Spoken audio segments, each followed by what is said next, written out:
To use EMAs a little bit more efficiently to your advantage, what EMAs can tell you about the market, about the charts, and how you can use it to your advantage. So, just to kind of base it off, exponential moving averages, EMAs, you might hear of other ones. There's like SMAs, WMAs, MAs, right? But they're all just moving averages, right? And why do we like moving averages in crypto? We like moving averages in crypto because crypto at the beginning, at the end of the day, it's a speculative asset, right? So when you have a speculative asset, how do you gauge value for it, right? You know, you could say, oh, Chainlink has an Oracle network, Ethereum has the Ethereum network. You can say Algorand is working with FIFA, but that doesn't really tell you any value. There's no value to a lot of these cryptocurrencies. You can go to Bitcoin and say, oh, well, Bitcoin's this or that. But in reality, in my opinion, it's all mostly bullshit. And it's only what everybody kind of says about the market, it's what you're willing to pay for it, right? What someone is willing to pay for it. And that's kind of where I get my EMAs and why EMAs are important. And just by the way, I'm not taking any questions in chat. I'm just going straight through, and at the end, we'll take questions, okay? So, why I like exponential moving averages? Because it kind of gives us an idea of how we can gauge the worth of an asset over X amount of time, right? Because yesterday's price is not today's price, right? Just because someone paid for Chainlink 650 yesterday, today it's trading at 596. Is it worth 650? Is it worth 596? Why are these different prices? Why are they swinging so hard, right? So when we look at EMAs, we're starting with three kind of what I like to call the interim EMAs. The 9, which is this white line, the 30, which is the purple line, and the 50, which is the orange line. And you're going to see some really cool shit with these EMAs, and you'll kind of notice that there's, outside of, figuring out how to actually gauge value for an asset, most, if not all, bots in the current world base their trading, their algos, their bots off of EMAs. And you'll kind of see wow, isn't that crazy that it on the 2 hour candle it went almost directly to the 9 EMA, denied it, and continued going down. Why did that happen? Most likely because there's a bunch of fucking bots in the world playing the same system, right? And when I started my trading journey a long time ago, my theory to beating the market was, if I can play half as good as a bot, half as good as an algorithm, then I should still be able to beat the market theoretically, right? So, going into the EMAs, right? So, right now we're going to start with the 9 EMA, the 30, and the 50, right? Which, by the way, if you go to our Twitter, at the top of our Twitter, I have a link for this EMA if you're kind of new and whatever. I want to kind of help you guys out. If you go to my Twitter profile, at Bare Naked Crypto, of course, thanks to Auntie Ratchet, not Ratchet, she was able to make us a little indicator, which has all of our EMAs. There's an EMA 21 in there. I'm not going to cover it today because I'm still honestly working on it myself. But these EMAs, if you click it, you can add it to your trading view, and you can get the naked fractal EMAs, and you can get them on your charts. Okay, so the 9 EMA. Let's just start with the 9. Okay, I'm gonna put them on, turn them off during the stream, so it makes it a little bit easier to start. 9 EMA. Why do we like the 9 EMA so much? We talk about the 9 EMA a lot, and the 9 EMA is a short-term EMA to kind of see what people are willing to pay for it theoretically over the last 9 days. Now you can look at it you could look at the 2-minute, you could look at the 30-minute, the 1 hour, the 1 day, right? You just have to kind of shift your mindset when you're looking at these EMAs on what they mean, right? And the reason, and a nice little tool that I do use with these is when I set up my EMA. And by the way, you know, once you drag here, you go to the settings button, which opens this up. I like using step line with this. Why do I like using step line with this? Because it kind of creates, let's go to the daily, because it's much more usable, like on the daily, it's next level. I like to use stairs with this. Why do I like to use the stairs? Because you can literally physically see when the stairs are going up and it's maintaining above that 9 EMA, you can tell that it's bullish, right? When you start to see that the chart starts to plateau a little bit, now you're going to see this now, and we'll try to show you a few examples. And yes, this will be recorded and will be posted. Don't worry, guys. So, well, we're looking at the 9 EMA right here, right? And I'll show you other examples. You'll kind of start to see it plateau. Now, plateau doesn't mean like, oh, it's a guarantee, you know, it's going to go up or it's going to go down. But you know that there's a decision point, right? And that's when you can use your RSI and your stochastic RSI, which I don't think we've covered yet, probably on the next week, on the next show when we do it. Of course, if you watch my Twitch streams, you'll be able to view it at any time. Ask me questions, as long as it's not a repetitive question that I've been asked like 10 times in one stream. Because sometimes things get repetitive, but that's neither here or there. So when you watch for plateaus, just literally like a stair, you know, you're walking up the stairs and then suddenly the stairs start to go like this, right? You can use that slightly to your advantage to be like, hey, there's a sentiment change in the market, right? Something's not the way it usually was, right?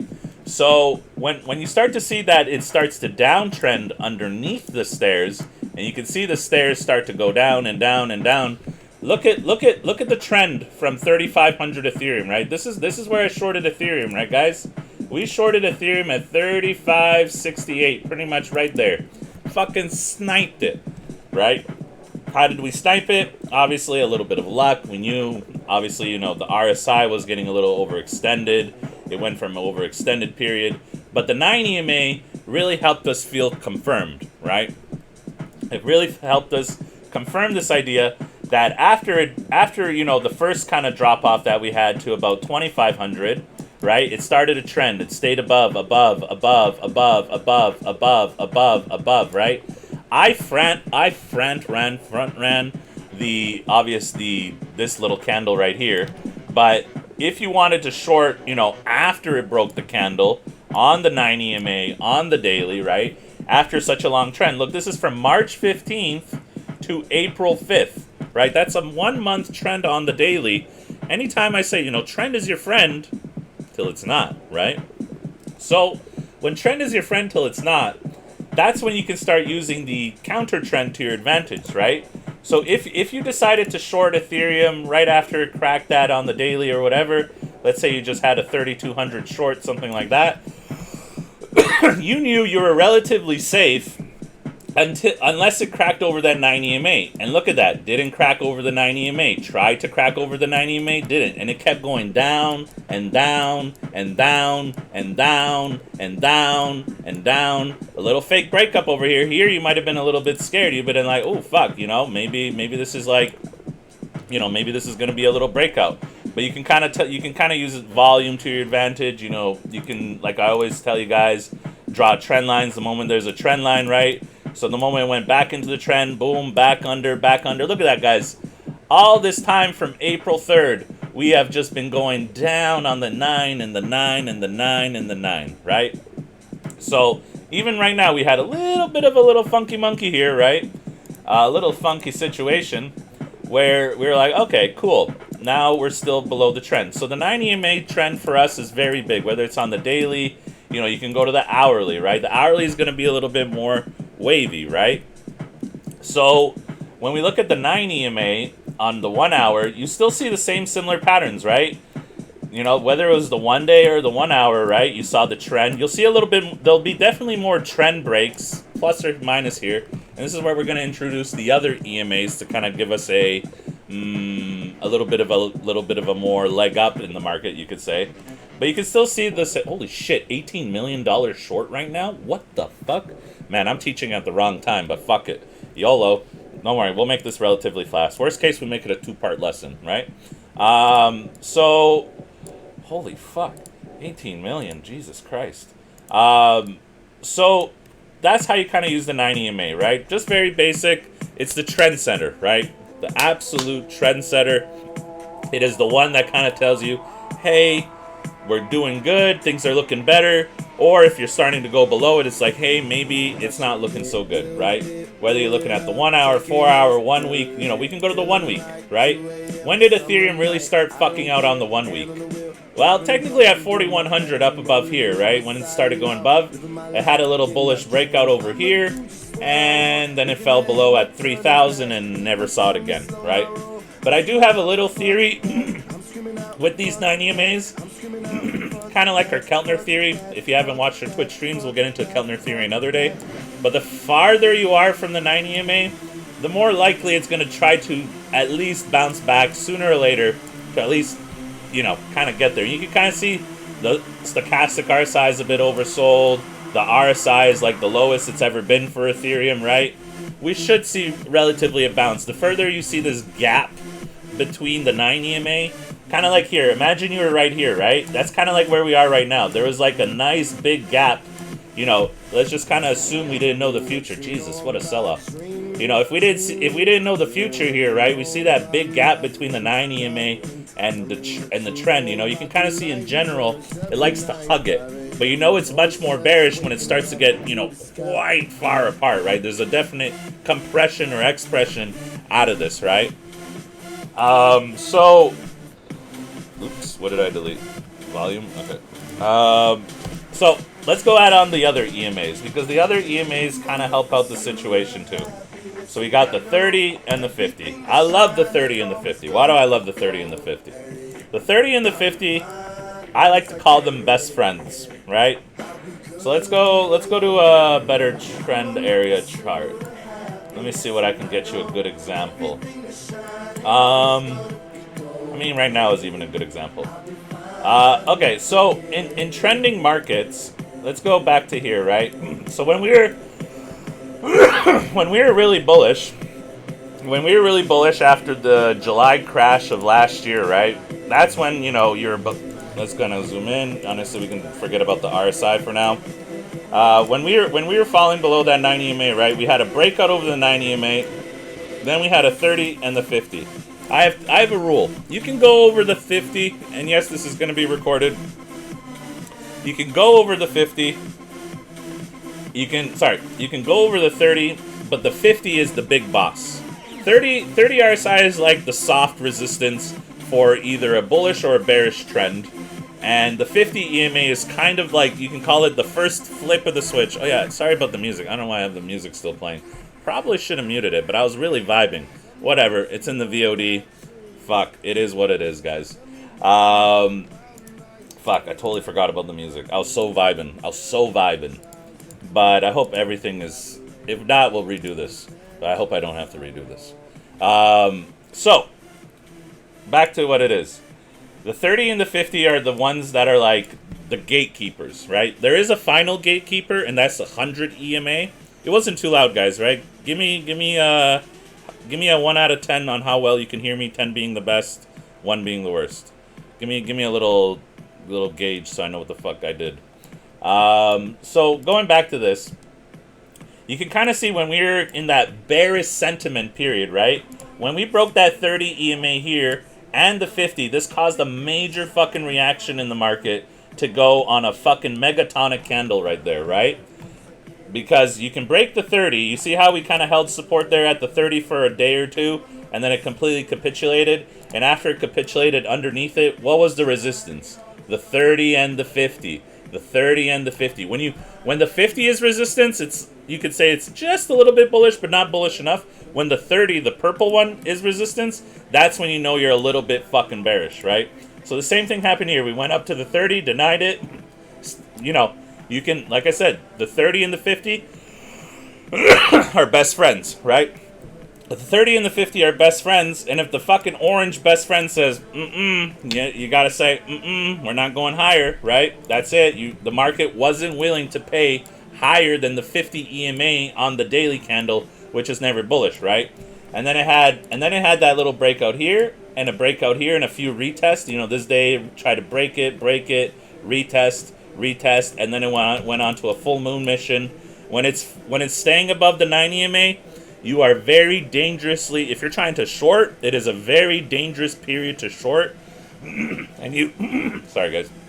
And you usually don't want to short because you kind of like, yeah, you know, you can use your EMAs to your advantage, but you can sometimes, like you see this, when things get bullish and when things are above the 9 EMA and the stochastic is extending, and even look at this, and this is a little stochastic RSI lesson in the midst, but look at the stochastic RSI. When it fell down, what was happening? The 9 EMA was holding. This is a no fucking short zone. You could try to snipe, but you're probably gonna get wrecked if you're not fucking playing full time, right? So when you do notice these 9 EMA trends, that doesn't matter if it's the 1 hour, the 4 hour, the 1 day, the whatever, right? The whatever. Use that to your advantage to be like, you know what, this shit's still pretty fucking bullish. I probably shouldn't be shorting it. And in that, you know, when you see something like this, and we're probably not gonna see it for a while, you're probably not going to see it for a while, right? But like when you see stochastic RSI going down, but the price still staying up or at least leveled in some way, you know, it can be ranging in a level type thing, right? A little bullish box that we had here, right? That's when you know you shouldn't really be fucking trying to short this shit, right? And only when we first hit our first all-time, or when we attempted $4,000 back in the day, right? You can see it was overbought, whatever. And then we started to fall down. What happened? The 30, right? But it wasn't, you know, the first time it cracked it there, you kind of knew there was something up, right? You never want to see big wicks like that. I'll have another stream on wick theory. Or maybe I'll include it at the end. I haven't really decided right now. And you can see, oh, when it cracked that 50 EMA, that's when we had, look at that. Well, it went from 3,200 to 2,700, which was a pretty big retracement in the bull market back then. And there's one last, and it'll be very interesting once I turn it on. There's one last indicator, no matter what. I don't give a fuck what trend you are. This EMA, the 100 EMA that I'm about to show you, you can break the 30, you can break the 50, right? But as long as you're in a bullish trend, like you obviously were in this situation, there's one that always tells you the truth. The 100 EMA. The 200 EMA is a great EMA. Don't get it twisted, guys. I love the 200 EMA. But the 100 EMA gives us a really good fucking advantage to see how the people are really feeling about the market, right? So let me just kind of show you what I'm talking about. So let me turn on the 100 EMA right now, and you're gonna see why we held this area right here when we fell below that 100, that 50 EMA, where things do get bad. That's true, but there's always one final support, and that's the 100 EMA. So let me toss that up right now. The 100 EMA. Wow, color me fucking surprised that when we were in this bull market last year, look how it tried to defend that 100 EMA, that blue baby dot. Let's forget about all this other shit right now. We kind of looked at it. Yeah, let's not get too confused. I'll keep the 9 because the 9 is goated. But now we'll look at the 100. The 100 EMA is the trendsetter, in my opinion, right? The 100 EMA will tell you, are you still bullish? Are you still bearish, right? Which one is happening, right? If you look at this, if we just zoom out and we just look at the 100 EMA alone, right? We're looking at the 100 EMA from essentially fucking April 20th. I mean, this is Ethereum futures, but same but different, right? You can kind of see when the market, after the Corona crash here, what was the main fucking trendsetter in this entire time period? You can literally see what I'm talking about right now, guys, right? When we were bullish, you know, outside of this little dip period that we had in the June, July, obviously you're going to have a fucking dip period after this kind of megatonic run-up, right? But look what happened after it bounced off, after, you know, it broke out of that 100 EMA right there. The 100 EMA can be your signal to say, fuck it, let's go, right? Once you get a couple candle confirmation above it, you can feel more confident in, I suppose, longing. Or if you get a couple candle confirmations below it, especially if you see something like this, a retest, which we'll talk about in a few seconds, right? This is how you knew, like, oh shit, man, this shit's bullish. And then once we had that all-time high at 4,800, you know, you could be the sickle sniper and try to snipe there. You could be the sickle sniper and try to snipe there. But the biggest candle that kind of gave you something fucked was happening was this area right here. This is when you knew the trend was changing. There was something different in the market than there usually was, right? So looking at this market that day, and you can see the candle, and you can usually see that the candles are much bigger around this area when they try to defend or attack it. And this is also when you're trying to use the 9 EMA to your advantage, and you're trying to, use the RSIs to your advantage. Like, what's the RSI? What's the stochastic RSI too, right? EMAs are great, but they're much better if you kind of combine it with the RSI and stochastic. And that's why you always see me on my stream looking at the RSIs, looking at the stochastics, looking at the EMAs, because I'm trying to fucking gauge what the market is feeling. Because I had a theory back in the day. How do you beat the crypto market? How do you beat the crypto market no matter what? If you wanted to be 100% winning player, it would be the emotions of the market and what people are willing to pay for the market, right? So essentially my strategy, in a sense, is to develop. It's not going to be the perfect snipe one, right? It's going to be, especially for people like, if you're fresh and you're new, it's going to take a little bit of time to understand how the market moves, how the EMAs move, and the more you watch it, the more you'll understand, and the more experience, the better it is for trading, right? And with that being said, right, you can let's just kind of zoom in here, right? You can see when you do break these 100 EMAs, there's violent reactions, bigger candles, because the market makers, the bots, they all fucking know this. So they use that to their advantage, right? So once we fell below the 100 EMA, right, and fell into a sub 9 EMA trend, that's when we started noticing, like, back then, it's like, back in February, like, ooh, they're going to try to pump it. Nope. What did we deny? Let's turn on the EMAs again. Now we can turn on our nice 30 and 50 that we were talking about. Oh, ain't that some shit, eh? You tried to break that 50. You said, And now if we look at, like, EMAs around that situation, let me just see if we can kind of zoom back to where we were, right? You can see when we were trying to, we went from 2,300 back to 3,200. What happened there was, well, the stochastic was overbought there. You were denying the 50 EMA. The RSI did not get to the overbought levels. So to me, I'm just like, well, you guys aren't really that bullish. You're not willing to break over the 50. You didn't attempt the 100. And, well, right after that, outside of candlestick formations, which I'm not really big on candlestick formations, but the ones I'm always really big about, and you'll hear me on stream talk about it, is engulfing candles. If you can find these engulfing candles at these little periods, and we just had one very recently. You can kind of see, like, when you can be a guy like me and try to bet the market, right? You can try to front run it. I do not suggest that. Especially if you're new and you have no experience. You want to be the guy waiting for a candle confirmation, right? You want to be the guy that's sure. You can try to be the gambler, and you can try to front run the market, but you could get burned. You can never truly predict the market. Technical analysis is gambling analysis. Never forget, we know that, right? But look at this, right? Tried to break above it, boom, denied. Tried to break above it, boom, denied. And then we saw something happening here. You're like, okay, this is when you knew, like, it's finding a 9 EMA trend. It broke above the 30 and the 50. And then here, that's when you knew something was going to be funky monkey, when it started to go above it. And what did we say, right?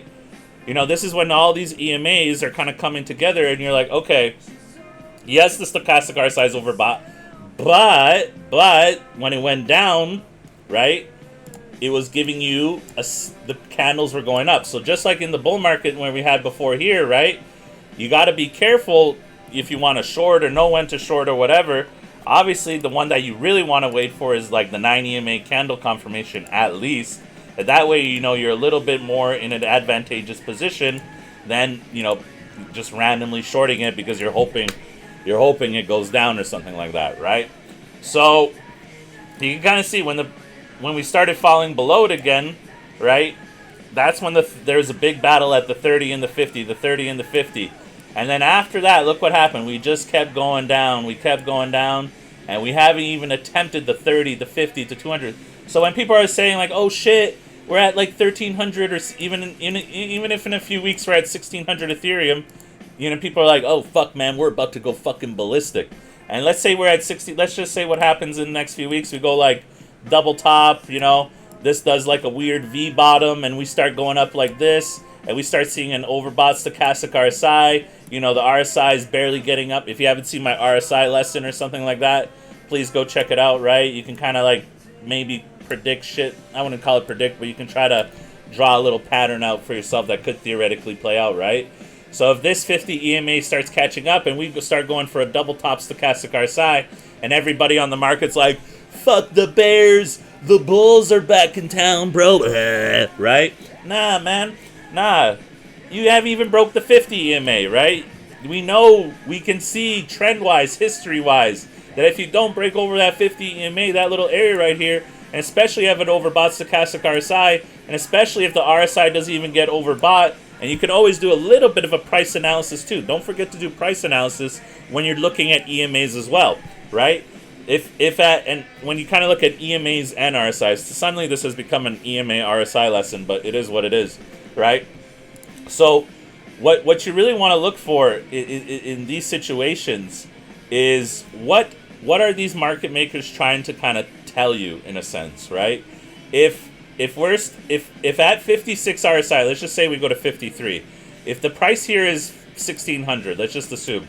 When was the last time we were at like 1,600? I don't even know, bro. Last time, fuck, man. This is like, I mean, this is the problem sometimes. We're kind of in uncharted territory, and being in an uncharted territory is a little bit difficult. Don't get it twisted, right? So with that being said, you know, try to do price analysis. I guess we'll have to use this as our best example, like 1,800, right? So depending on where the RSI lands, if the RSI is higher the next time it hits the 50 EMA, and the last time it hit 50 EMA, honestly, it's going to be really hard because the last time it hit the 50 EMA was at 3,000. So the next time we're overbought and we're at 1,600, you can be like, well, the last time we were at the 50 EMA was at 3K, and now we're at the 50 EMA at 1,600.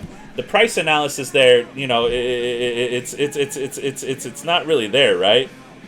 So something to keep in mind there. Something to keep in mind. Wow, there's a crazy market right now. Okay, let's kind of keep moving on into the EMAs. Let me delete some of this junko because there's too much drawn on here. All right, so that's kind of like the basis of EMAs. Just because someone's like, oh, the market's going crazy, it's like, nobody care. No, like, forget about the price, right? Forget about prices, man. Just because, you know, if if we go to 1,600 and everyone's kind of like, oh, you know, it's getting bullish, you can kind of be like, oh, well, maybe we're not, right? Because who cares what the price is? 1,600, 800, 500. Yesterday's price is not today's price, and that's the number one kind of thing to kind of keep in the back of your mind, that yesterday's price is not today's price, right? And I'm not going to go over this RSI MA right now, even though we are talking about MAs.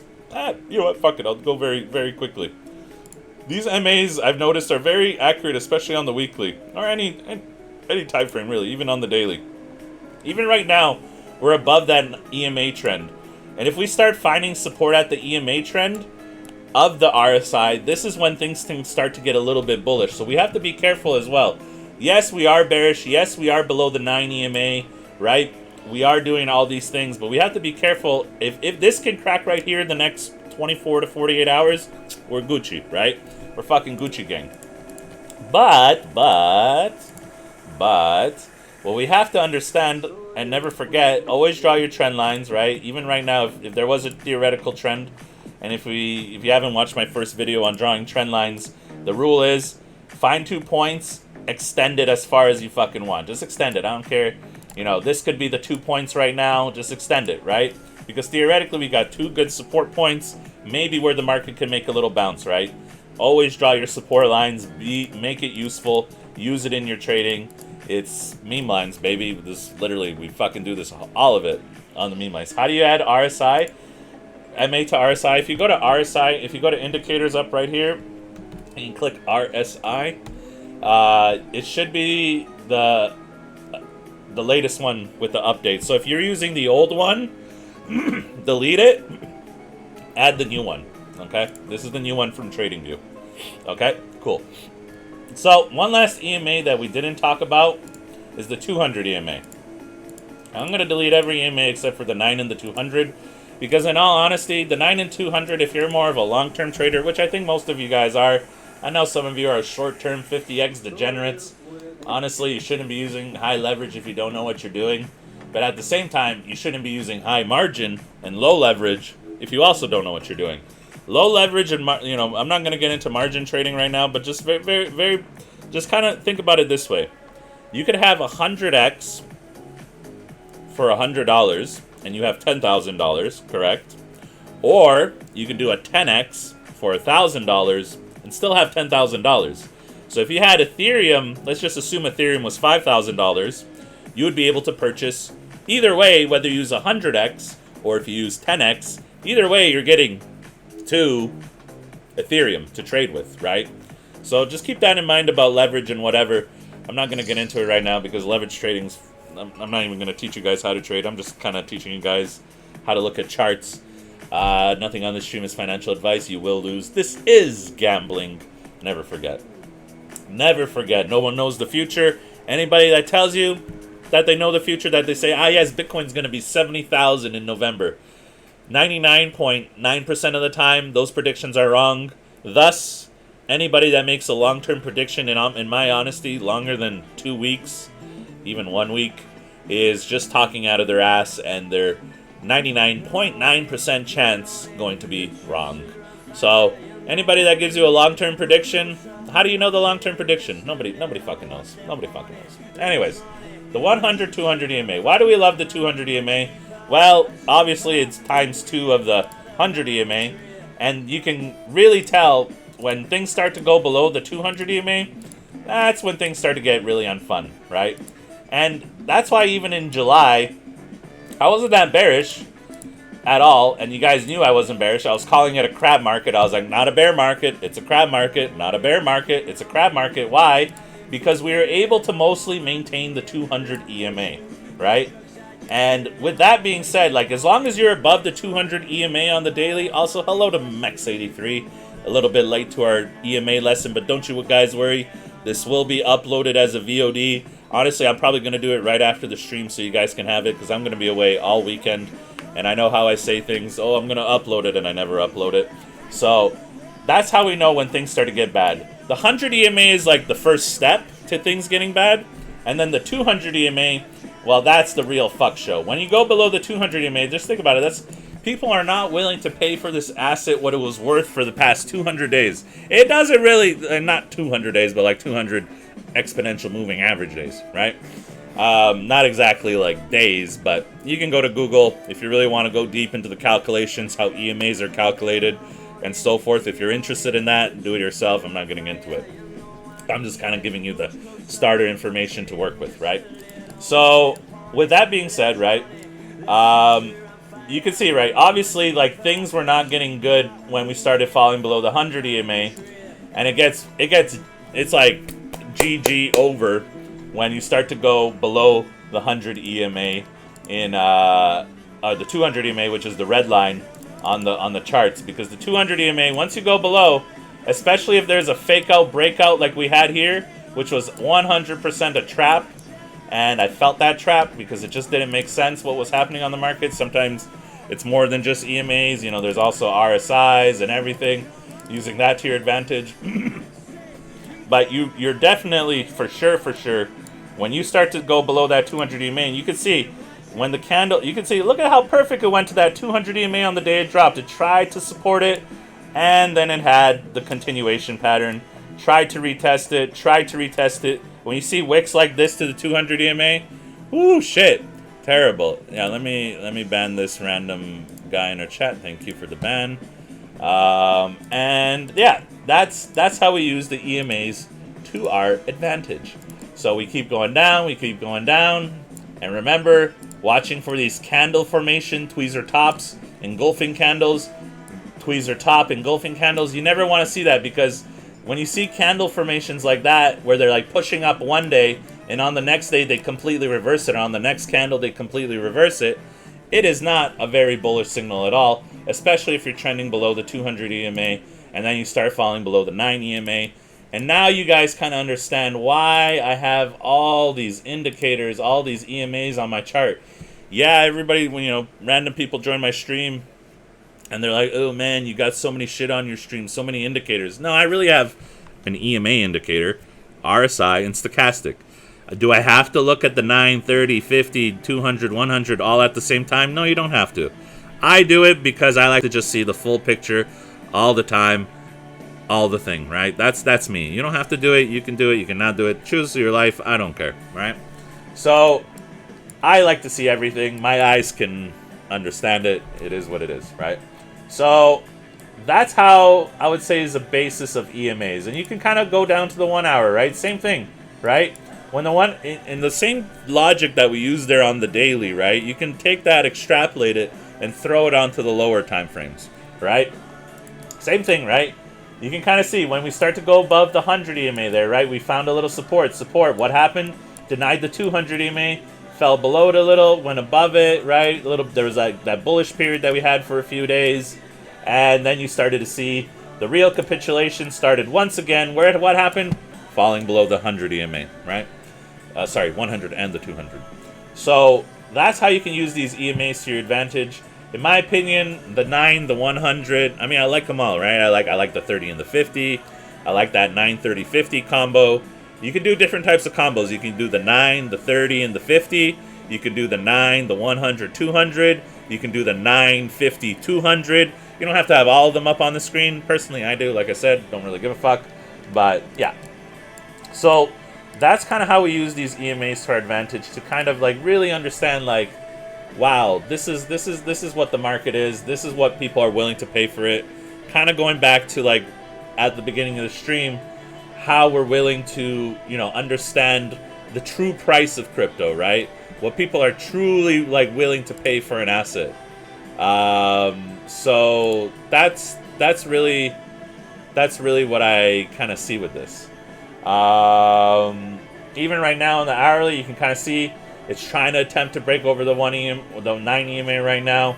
I always say wait for candle confirmation unless, I mean, it's not always, but like if you see a candle like already up here, you don't really have to wait for candle confirmation. Once in a while, they'll bring it up really high and then they'll drag it back down. That's when you know it's fucked. That's when you know they're trapping people in. Fucking try to slap a short, not financial advice, and, try to do your best, right? And the same thing, the 22-minute. What's happening on the 22-minute, right? The same candles that I was talking about before, those engulfing candles, right? Watch for those reversal candles. Though this one wasn't much a reversal candle with a little bit less volume. In my opinion, this is a bamboozle. But let's see what the stochastic RSI is saying, because I always like to see. And sometimes not always so clear, right? But yeah, I think. Let me see. I want to think. Am I forgetting anything else? The 9 EMA, the trendsetter, the 30 and the 50 is like, you can call them the mini bosses. I like to make things like in a video game formation because I grew up on video games. So the 9 is like your friend, trend is your friend. The 30 and the 50 are like the mini bosses. And the 100 and the 200 are like the king supremes. If you break the 100, you're pretty much, 200 is just like a bonus game, really. A bonus boss. In my opinion. So that's kind of how I view EMAs, with a little bit of mixing in the RSIs and the stochastic RSIs. Keltner channels, we'll kind of cover that next time. I don't want to go too hard into it. I think this is kind of enough for today for the lesson. We'll continue the stream, by the way. I just kind of wanted to show you, and I want to show one last thing, and how how everybody was saying, oh, we're in a bear market in July. I will show you one reason why all those fuckers were wrong, 100% wrong, back in July, and it was a very, very simple indicator. Remember, guys, you can break the 30, but if you don't break the 50, are you truly bearish? And wow, wouldn't you fucking believe it, back in July, what did we defend every week? The 50, the 50, the 50, the 50, the 50, the 50, the 50.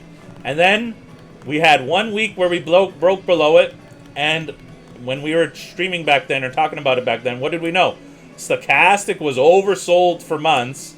RSI was holding actually a decent RSI at 46, not 36, not anything. Thanks, Trade Accounting, for coming by. Right? Our RSIs were still bullish. If you haven't watched our RSI lesson, please check it out. It's free. Everything we do is free. We don't chill. We don't give a fuck. But when we broke this candle right here, what did I say on TikTok? I said, give the bulls a week. They defended it for so long. Give them a week. And they overtook the candle. There's that engulfing candle. The next week, it went over the 9 EMA.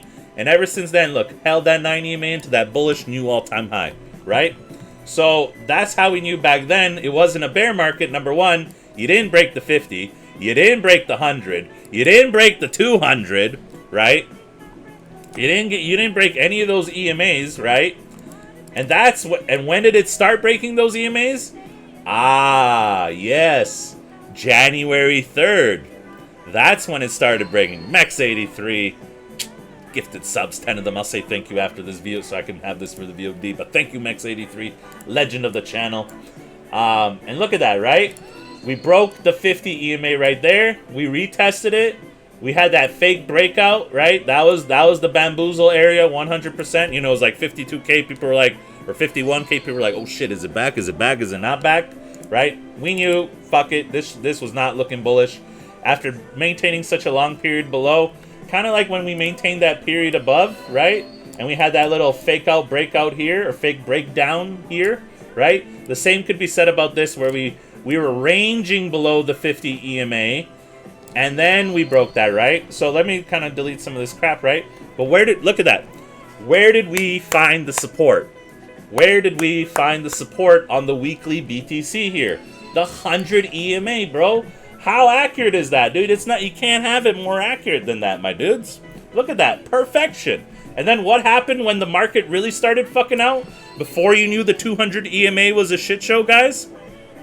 Right? 100 EMA is the first signal. It's like going to the doctor and getting a prognosis, and they're like, homie, your shit's fucked, bro. You gotta change your fucking plan because your shit is fucked, right?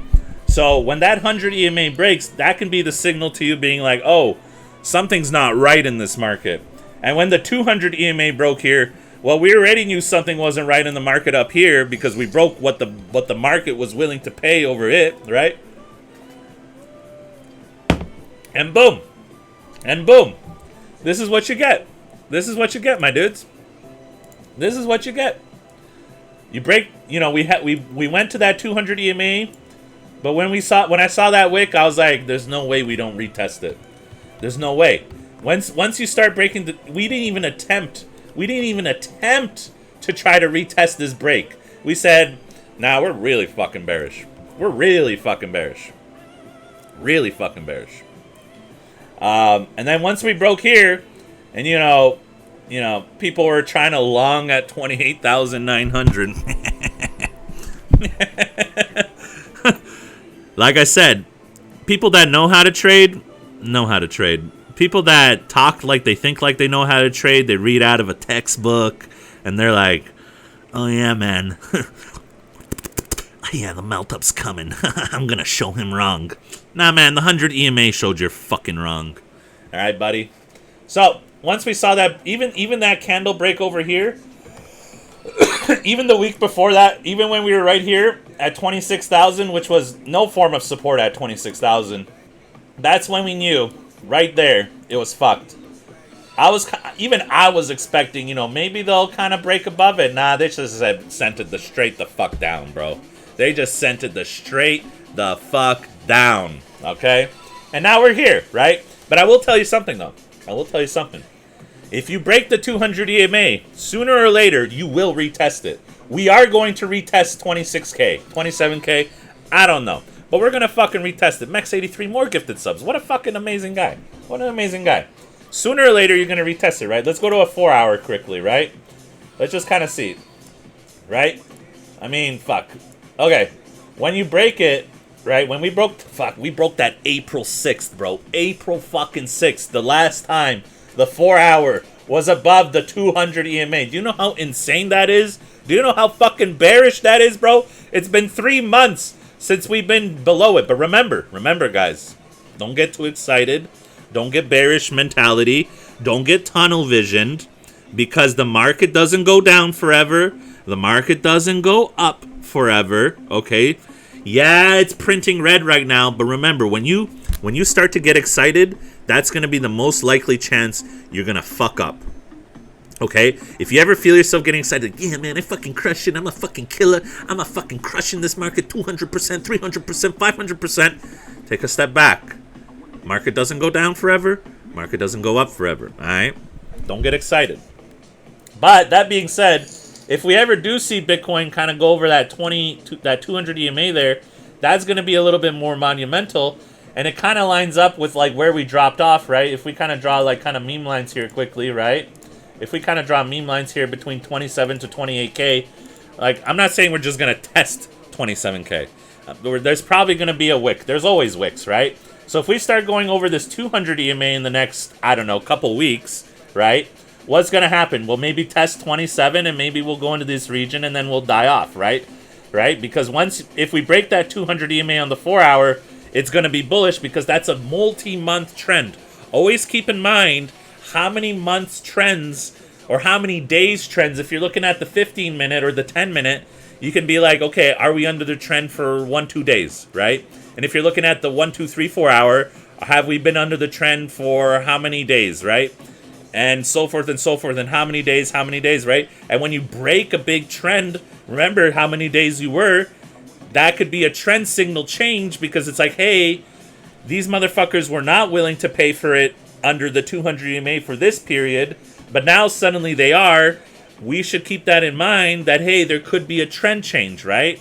Remember, the market isn't about sniping the bottom. It's not about sniping the top. Only the lucky few degenerates can do that, and I happen to be one of those lucky few degenerates.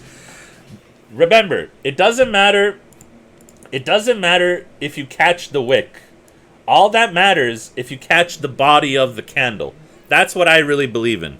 You know, you might have maybe you weren't able to let's just kind of use an example quickly. Maybe you weren't able to short this little wick up here. But if you get somewhere in the body of the candle, there's still lots of money to be made. Lots of money to be made, right? So use that to your advantage to kind of do these things, right? Yeah, that's all I kind of wanted to add to the final of the EMAs. Use your EMAs to your advantage. Don't get tunnel vision into a trend. Understand how long a trend has been extending for. Months, years. The longer the trend break, the stronger push-up it will be, right?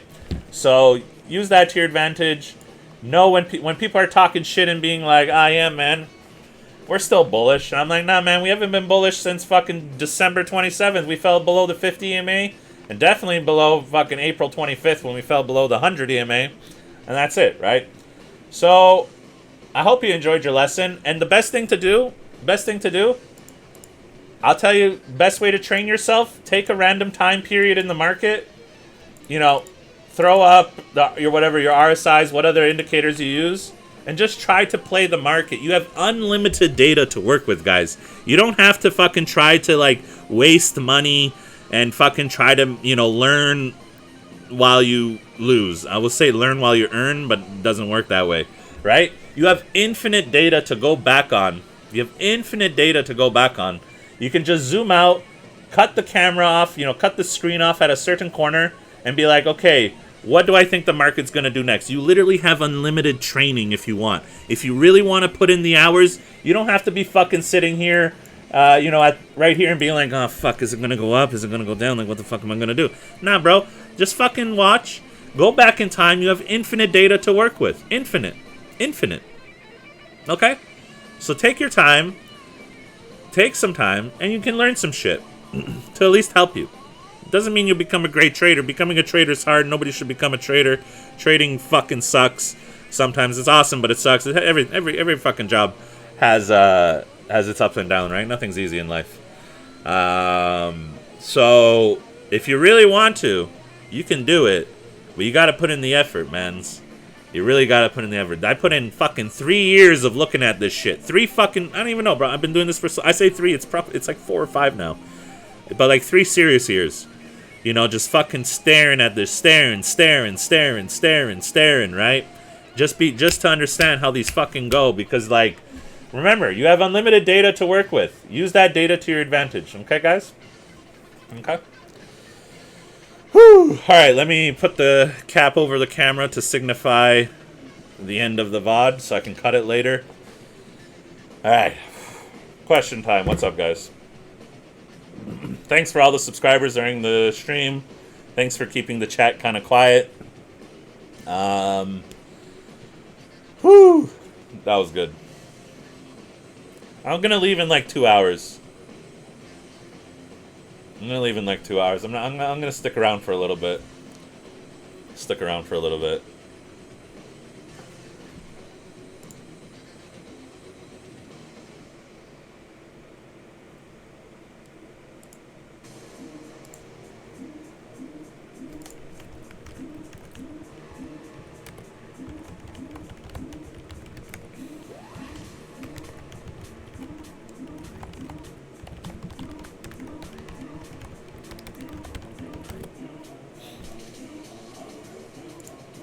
Yo, what's up, Cowboy? What's up, Old Suva? Remember, guys, we'll have the VOD up after the stream. Once I end the stream, I'm going to quickly cut it, copy, paste, send it out to you guys so you guys have it.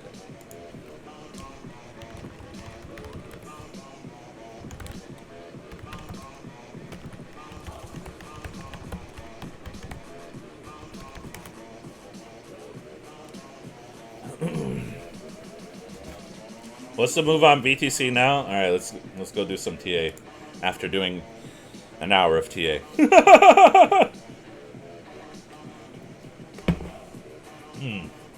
Okay. The hustle never ends, does it? See, the thing that I didn't like about that 22-minute was that 22-minute tried to reverse, but the volume was lower. We denied the 9 EMA on the 22-minute. Never good to see. If we can see a full candle reversal here in the next 6 minutes, never say never. It doesn't look likely. I'd say probably 30% chance likely, but never say never. Yeah, it's very interesting. Wait, am I looking at 2:22 minutes? How's the hour? I never like to see this inflection point on the stochastic RSI like that. I don't like that, but the RSI is pretty bearish right now. We bounced off of a historical RSI zone. Remember, guys, make sure to draw your RSI lines on, you know, you can watch the fucking, you know, the RSI video that I have up if you haven't watched it, just so I can show you guys if you haven't watched it. Make sure to click on my name right here. It'll take, there's videos, right? You got the basics of TA setting up. If you haven't watched that, check it out. And we have, obviously, I created a new highlight. This is the full raw one with the beginning of the stream. Honestly, I should just delete this one because this is the uncut. You know what? I'm just gonna delete it. Okay, I'll delete it after. But this one's the raw, uncut, kind of going over RSI. I'm gonna delete this because this one is the old one, but it was just the full stream. I just kind of uploaded it.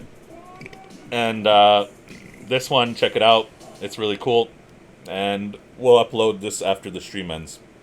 Anyways, back to the charts.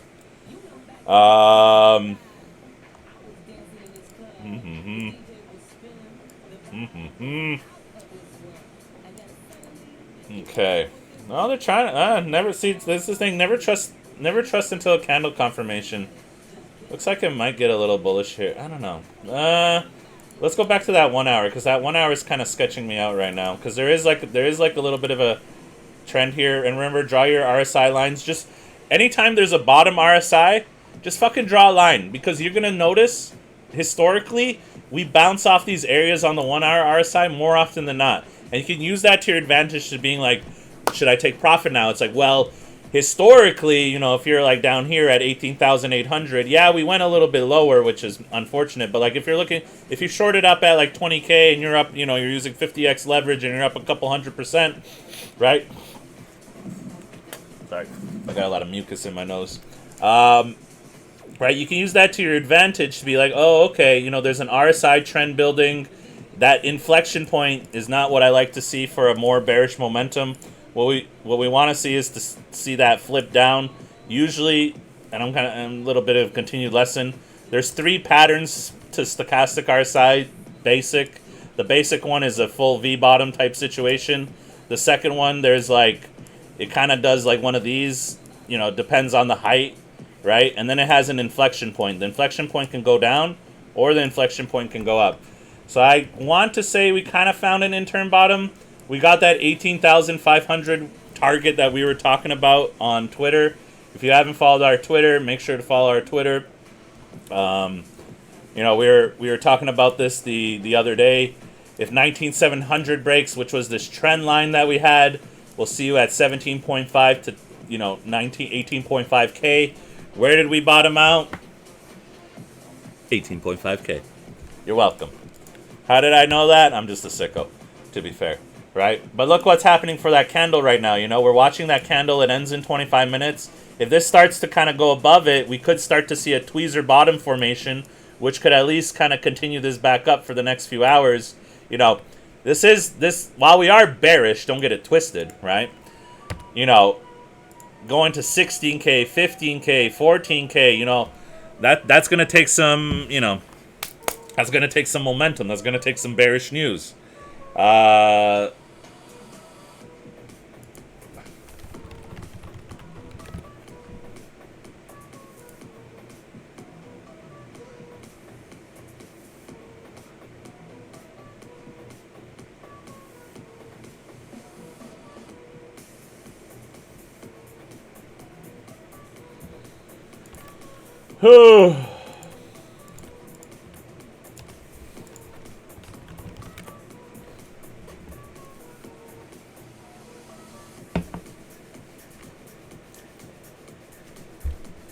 I mean, that's true. The news is that the grayscale Bitcoin ETF, spot ETF, was blocked, obviously.